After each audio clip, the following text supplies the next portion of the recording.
record. Oops. Okay. Yeah, definitely can show up as a different leader, different kind of leader in one situation or context, and a different one in another. Absolutely. Other folks, big takeaways, please feel free to put those in chat. Uh, Thank you.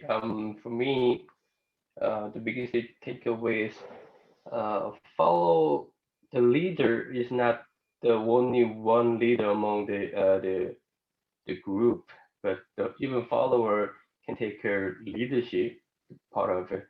And leader is not always provide the vision and the direction to one way, but the mutually developing together, and even the leader can learn the leadership from the follower. So it's not only one way, but the leader and follower can take a leadership and develop together. That is very interesting. I take it. Awesome. Thanks, June. And Amir shared too, different perspective of leadership reflects me.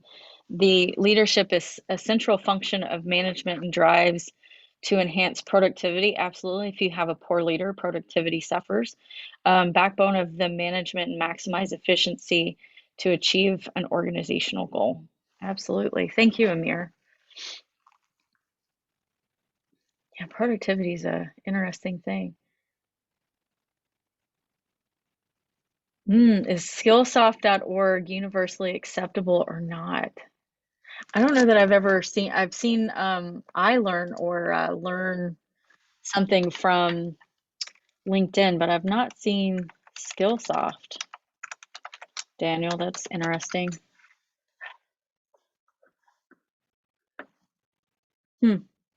Which isn't coming up as the domain's available, Daniel, if you would like to explore that one. Maybe skillsoft.com. Huh, interesting. I'll have to take a look at this. Maybe it is something that's universally acceptable. Daniel? Hello? Anybody's used it? Of course, the ask payment, and there are short videos, and you need to finish all those videos, and there is online exam that you have to take. And then there are a minimum requirement of passing scores. At the end, they will give you like a certificate. Yeah, I'm seeing that. That's interesting. It seems very high standard, and they have good qualities, good quality short videos, and there are also reading materials. So, very cool. Thanks for sharing. Yeah.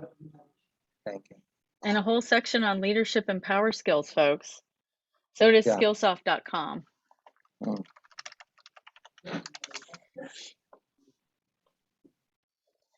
Anybody else like to share their biggest takeaway? I think this is maybe not the biggest takeaway, but I was thinking about, look at what Amir said and what you guys were talking about, is that productivity isn't always valued the same way. Like at my organization, it's like when we did the personality test, is it like different values were placed on different things. I think that wasn't something I really considered. I mean, we kind of know it, but considering that in a new light, that like different communities or different organizations or even different individuals and leadership values different, I don't know, values, different values. Yeah, some of these things and concepts, sometimes we don't think about them until we discuss them, which kind of speaking of your biggest takeaways, so this one gets a little bit more personal. What area of your leadership are you excelling at currently? Like you feel like, yep, I got a handle on this aspect of my leadership, whether it's communication, it's ethics, it's volunteers, it's followers, it's a global perspective, it's a cultural acceptance, it's drive for social change. There are lots of different things, as we've seen through the semester, that make up a leader. So of those many, many, many aspects, what's your biggest area that you are excelling at? And I'll put that in the chat as well.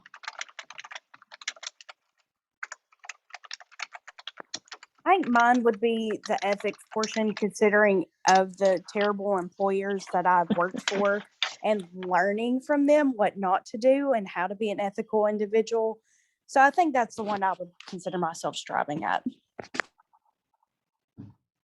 Yes, a good example of things that you shouldn't do, it sounds like, is coming from your workplace. Unfortunately, but fortunately, that you're picking up what not to do. And Herman shared too, his biggest takeaway: we should all work towards a social change in favor of caring for the people's health and our environmental situation. Absolutely. Leading means a push to change. Something's got to change. Hopefully for the better. Thanks for sharing that, Herman.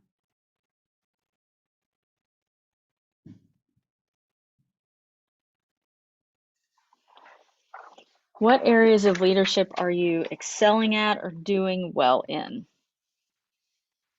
So this is a time to, like, brag a little, talk about yourself and what you're doing well at, folks. That's not a bad thing. I think an area that I've been working on as like not just a leader but also a person is empathy. Like a lot of people are like, oh, you gotta walk a mile in somebody's shoes, and I mean I can't always just like walk in someone's shoes. That's a lot of walking to do. But like I also don't have to be in someone's place physically to understand or feel that this person like may have challenges that they overcome that are different than my own challenges. Like I don't have to physically like be there and go, oh my gosh, like whoa, to go to understand that that person may be going through some challenges. And like I also like kind of bring that into like as a leader, when someone's like, oh, I have difficulties like doing this and doing this, and instead of me going, okay, well, why don't you just just say, okay, like you have those challenges, okay, like, and then trying to work to see like what instead of like kind of seeing what they can do for me, kind of like what I can do for them on their part, and just like being like just patient and empathetic with the entire process. Because like I hope somewhere out there, whenever I'm struggling, that someone's going to do that for me as well. Kind of like that, always be kind because you never know what somebody else is going through. Seems pretty easy. It seems like it, but it's not. Like it's not, unfortunately. Especially because like I don't think people have the understanding of the difference between empathy and sympathy. And so like yeah, and I mean also I know for myself I am a fixer, I'm a doer, but like sometimes I can't just like fix people's problems. I have to like give people the tools to allow them to, I don't want to even say fix their problems themselves, but just manage them, mitigate them. Sometimes there's no solution for everything, and like you just have to take a step back and allow that person to just be a person, Right. whatever that looks like. You just gotta let them be a person. And it's hard sometimes, it really is. We just gotta let them be a human being. And part of being a leader is understanding that you're also a human being too, and like kind of sharing that kindness and that love that you give to other people to yourself. Not always having to be in a I need to fix this. Yeah. Because to another person, it may not be broken. Just may not be the way you would do it or live or work. So Daniel mentioned I think working or likes the terms or things that he excels at: responsiveness, visionary, inclusive, open-minded, and thinking outside the box. And Dorji mentioned being able to create a conducive working environment for subordinates and superiors and leading by example. Wonderful. Yeah, thanks, Carly. Meeting people where they're at. Not too hard, right? Just this is where they are. It's a pretty awesome leadership trait, just meeting people where they are. This is where they are, and it may not be the same place that you are, and that's okay. And there's not a need to fix.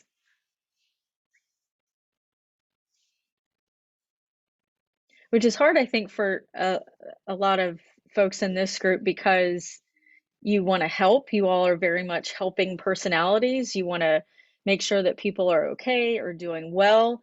And sometimes people are just doing well and fine where they are. It's just not where you might think they should be for them, which has its own, set of things. But yeah, meeting people where they are. And Amir mentioned doing well in cultural perspective of leadership. The leader is the product of the organization and apply a certain set of, I think you meant norms, and framework of the culture, values, and practice. So developing values within your organization that folks can live by. We have pretty much only really one rule in our business here is don't be a jerk. That's our only rule. It's don't be an asshole is how we actually put it, but just don't be a jerk. It's not even the level of be kind. It's just don't be mean. Don't be a jerk. It's pretty simple there. We try not to be a jerk, which is really hard when you have customers. For those of you that have worked in retail or have to do customer service or interact sometimes with the public, is sometimes difficult. You got to get up and walk away, right? And I think that's a quality right there within leadership, is knowing when the situation is either not good for you, not good for somebody else. You know what? Like, I need to take a bit of time. I need to take a minute and step back and collect myself.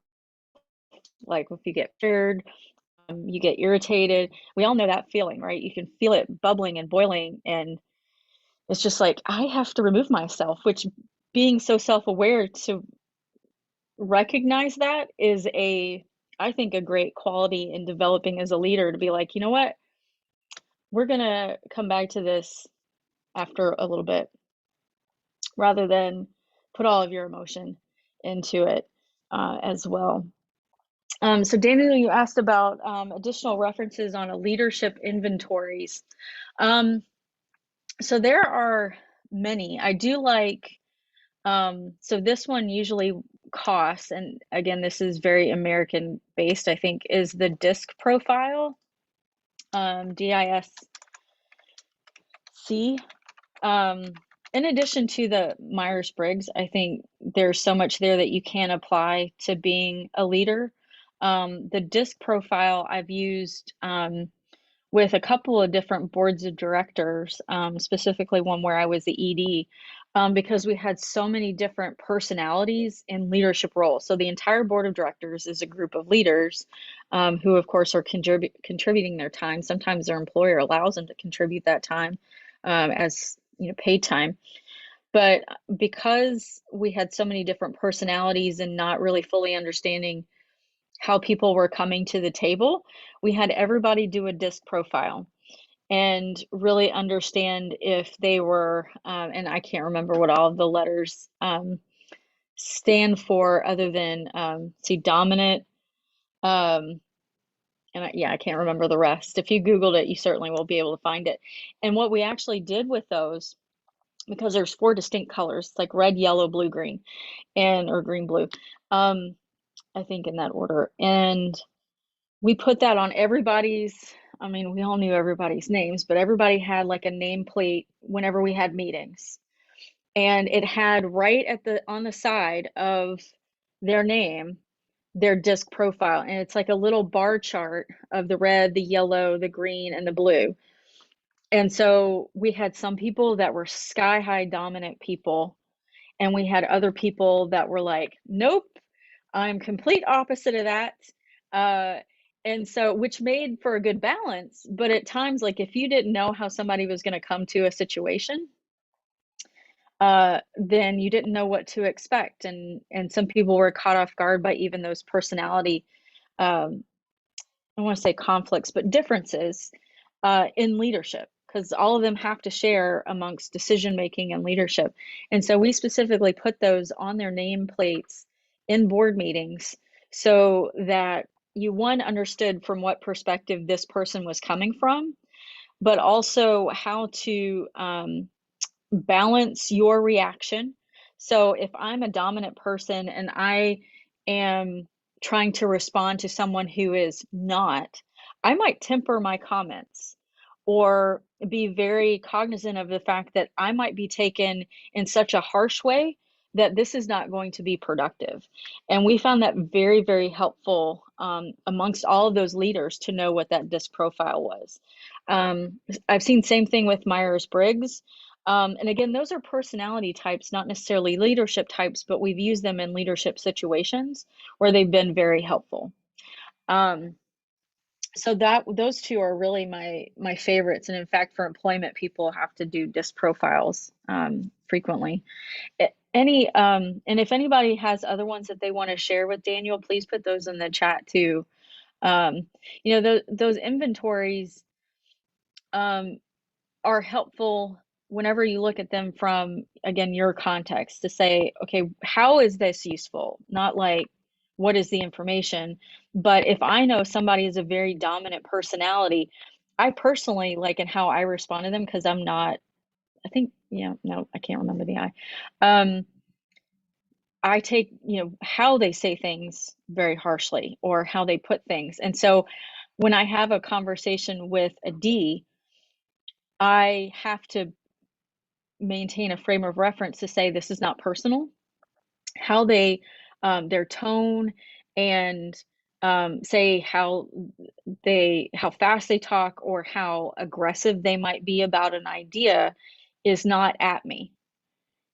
It is a response to a question or trying to find a solution. It's not at me, it's personal. And as soon as I kind of put that frame of reference to that person, because I know that they're this personality, things are much better. I don't get eaten up, because I literally, like a couple of these other leaders, I would feel eaten, like defeated and depleted, because I didn't fully take in, like, this is their personality type and this is how they lead.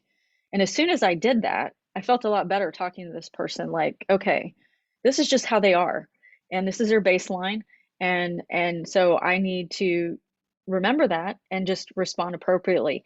Vice versa, they knew I was absolutely opposite of that, so sometimes, again, they would temper how they approached me with an idea, and to kind of dial it down just a little, knowing that things could be construed certain ways that they didn't mean, that they were just doing their job. They were trying to be a good leader.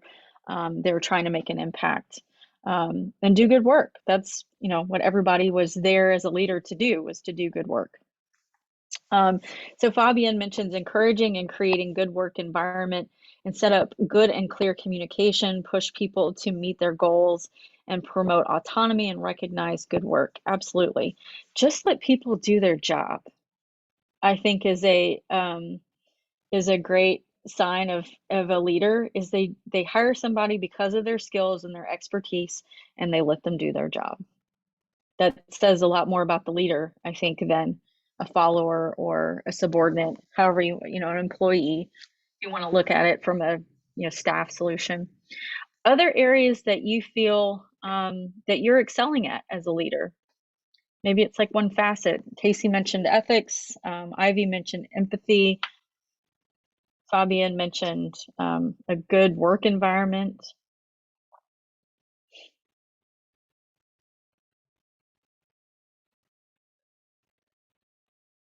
Dorji mentioned a conducive environment. I think I line up a little with what Carlene was saying in regards to meeting people where they're at. I think working with youth, I'm working with the same group of like 40 students that I see pretty regularly. So yeah, I think that that's a big part of the work that I'm doing, or at least the standard that I hold myself to not enable lack of growth, and try and push them to grow however they see best fit themselves, which is a fine line to walk sometimes. Mm-hmm. Yeah, it's their goal, not yours, right? Yeah, and it kind of gets when my work is like defined by these regimented like guidelines and policies, and then to show up in front of the students, it's not as easy to go down a list of bullet points when there's a human in front of you that Yeah. doesn't fit that.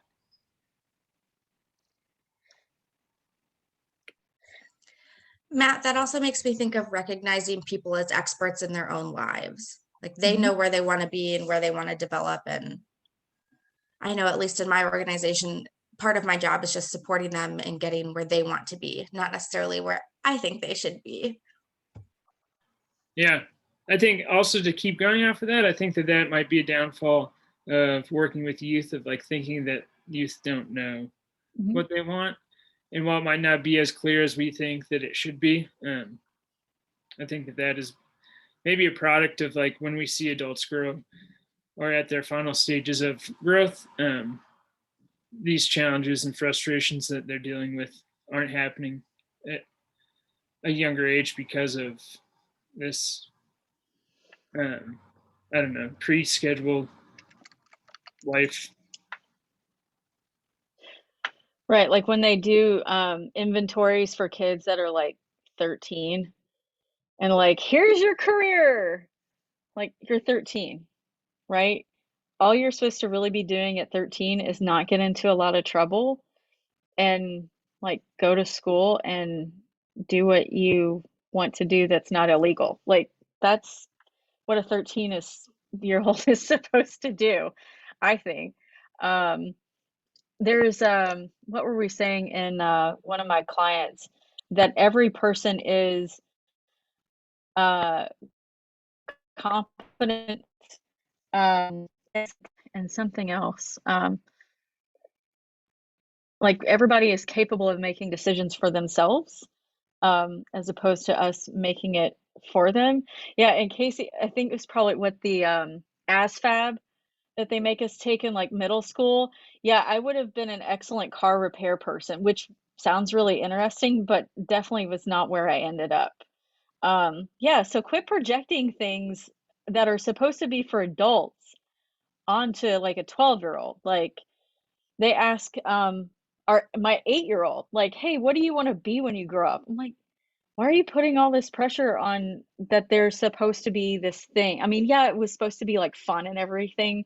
Um, and then our kid is like, well, I'm not really sure, but I like these things. And we're like, what's wrong with like, because it was implying that you would work for somebody else, which kind of ticked us off. We're like, both of us are business owners. Like, why can't you sell something and be a business owner? Why do you have to work for somebody else?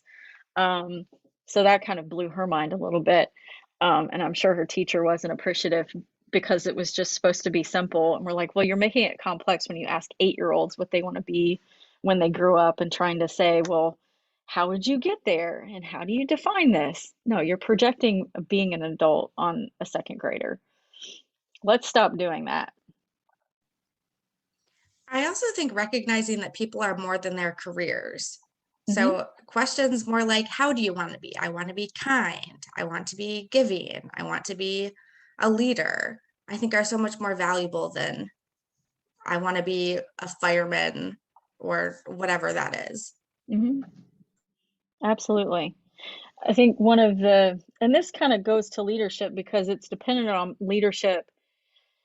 I don't want to say protect, but to show other organizations that their perspective might be a little wrong.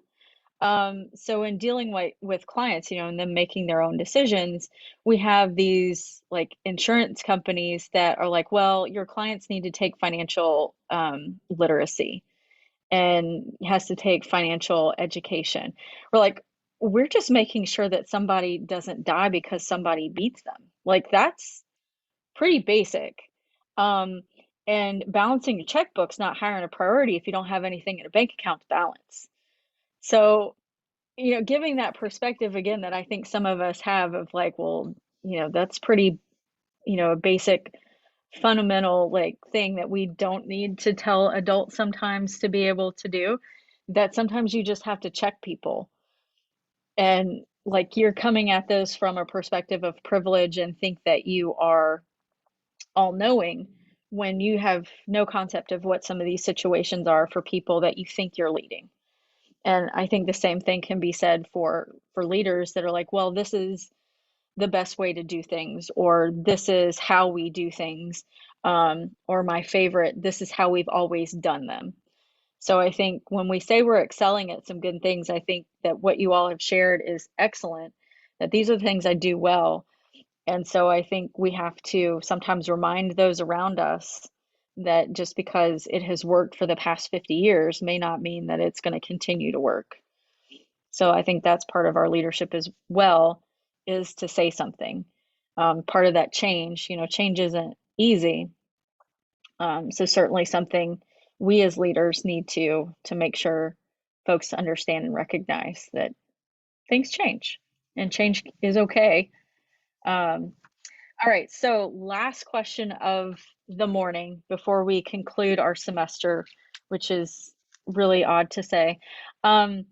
What area of leadership will you be working on as you leave this course and as you kind of go through other courses, or for those of you that are graduating, as you develop as a leader, what's one aspect of leadership that you're working on for yourself? And I'll put that in the chat too.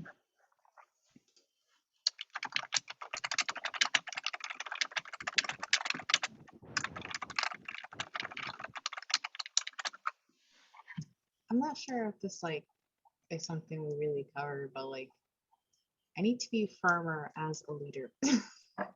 Like just like I'm so used to like I guess whenever someone says no, I'm just like, okay, let's work on something else. And people are like, no, you just gave an order. You said you go do this. They need to go do that. I'm like, well, but they're also tired and all that. And like, I know it just came out of nowhere. And someone's like, okay, but is it their job though to do it?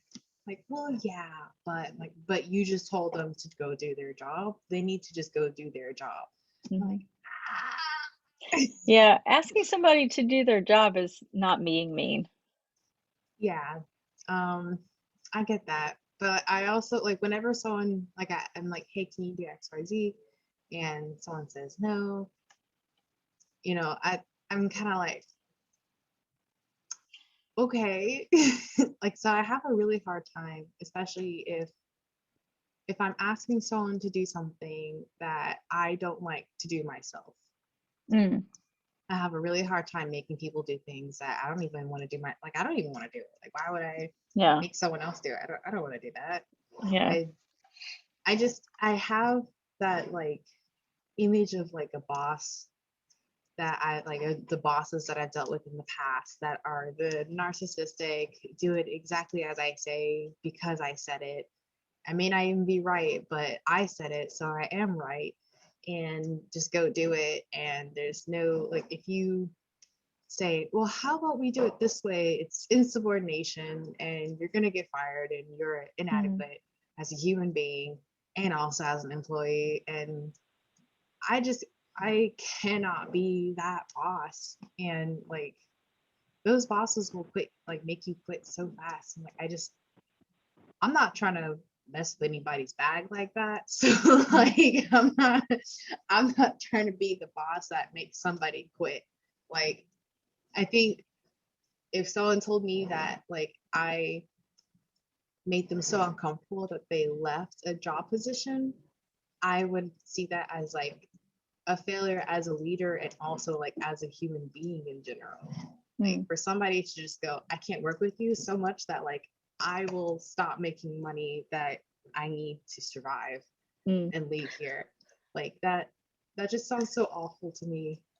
But I also know that like you still have to just at a certain point you just gotta be firm though. Yes. So I think there is a difference between telling someone that when they've said, well, I don't want to, when they're being paid to do certain work. There's a difference between being demanding and holding things over their head. Like, I'm going to report you if you don't do it, which is totally within your purview if you wanted to.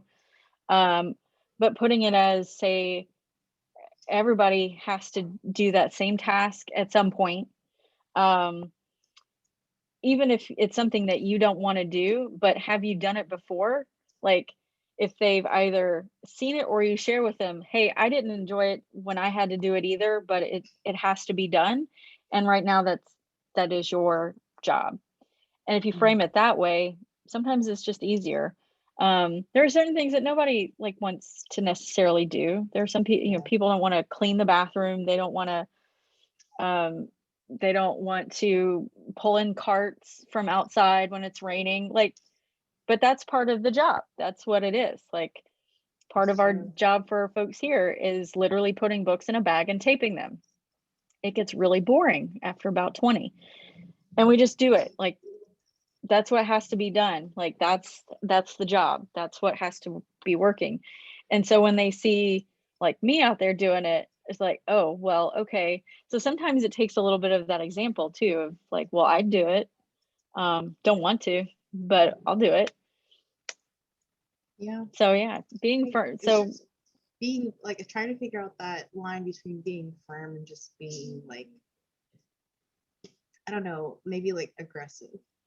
Especially there's a difference. If I see someone not doing something that I like told them to do or something like that, they're like, hey guys, you know. Yeah. There's certainly a difference between being assertive and aggressive. Yeah, and it sounds like something you're working on too. That is something I'm working on. I also don't have I was told that I have a nice voice. And so because I have a nice voice, I have a hard time being aggressive. Or like being like dominant and stern, or I don't know. Yeah. They're like, you just have such a nice voice though. Something to work on. Back to work. Yeah, so that's something I'm working on, just being stern and also holding people accountable. Like that's just something that I have a hard time with. So yeah. Some good stuff to work on. How about anybody else? Aspect of leadership you're working on?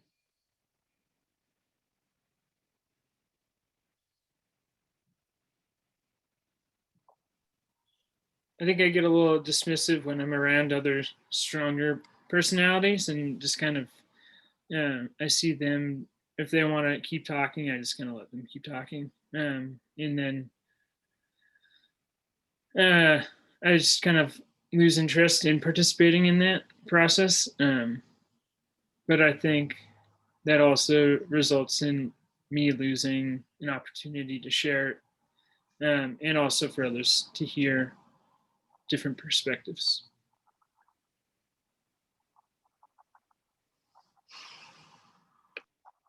Awesome. Any particular way you're going to overcome that one? Slowly. Typically, it takes me a while to even come up with what I want to say. So yeah, one battle at a time. Yeah.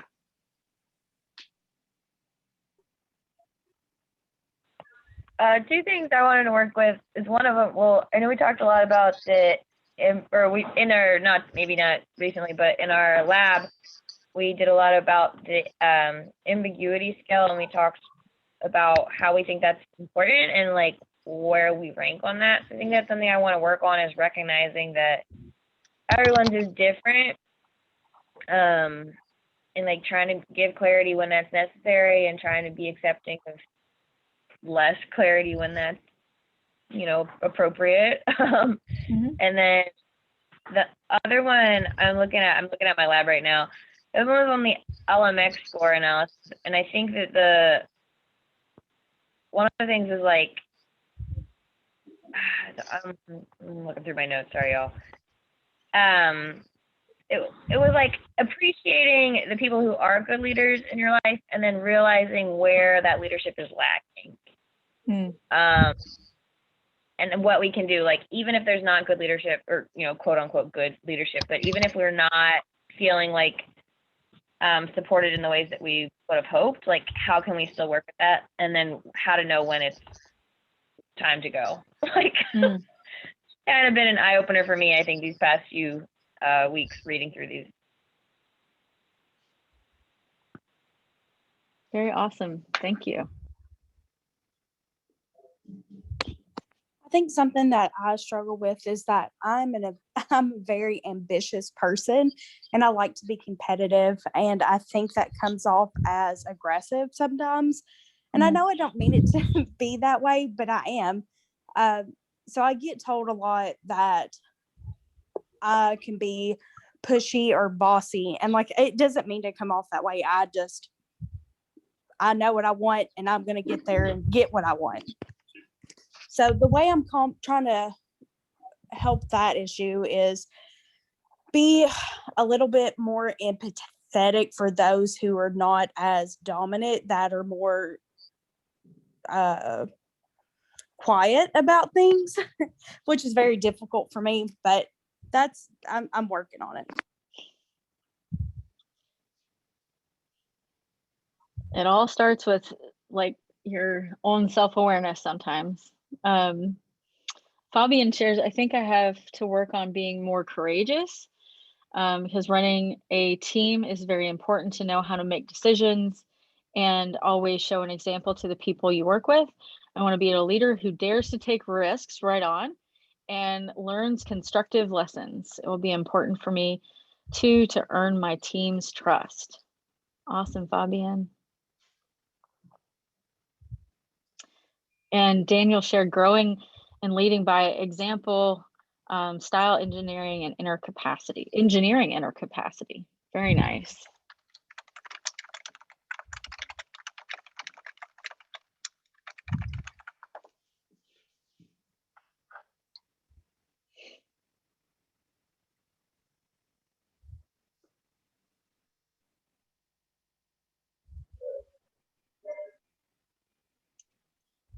Other folks, something that you're going to be working on in light of our leadership discussions in the course.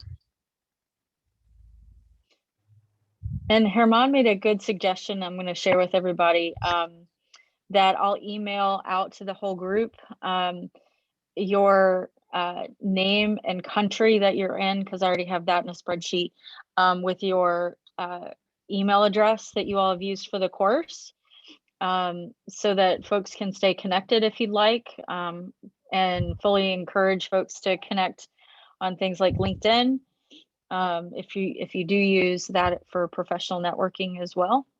And Dorji is going to be working on self-awareness, because self-awareness is paramount to leadership. Absolutely. When you have blind spots, you can't fix them, right? Other aspects of leadership that you all are going to be working with. I'm going to be working on my people skills. I think all of the assessments we did ranked me very high in technical skills or organization or tasking. But one area that I know that I struggle with is just building relationships and focusing on those and putting the value in people and not just the work. So that's something I'm going to work on.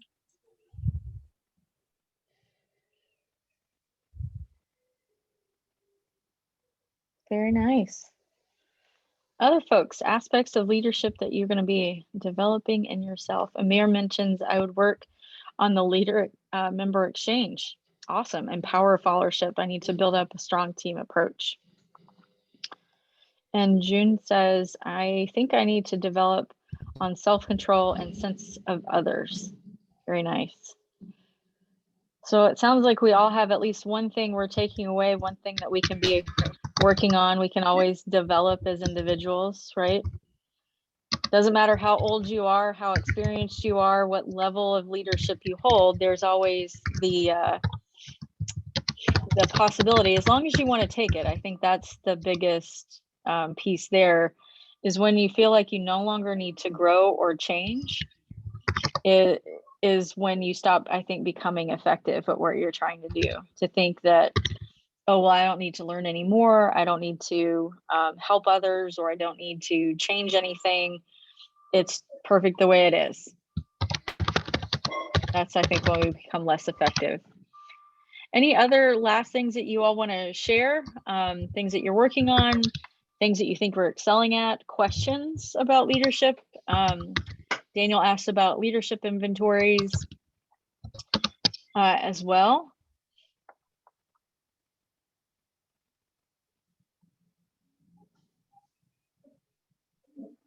Emotional intelligence, absolutely.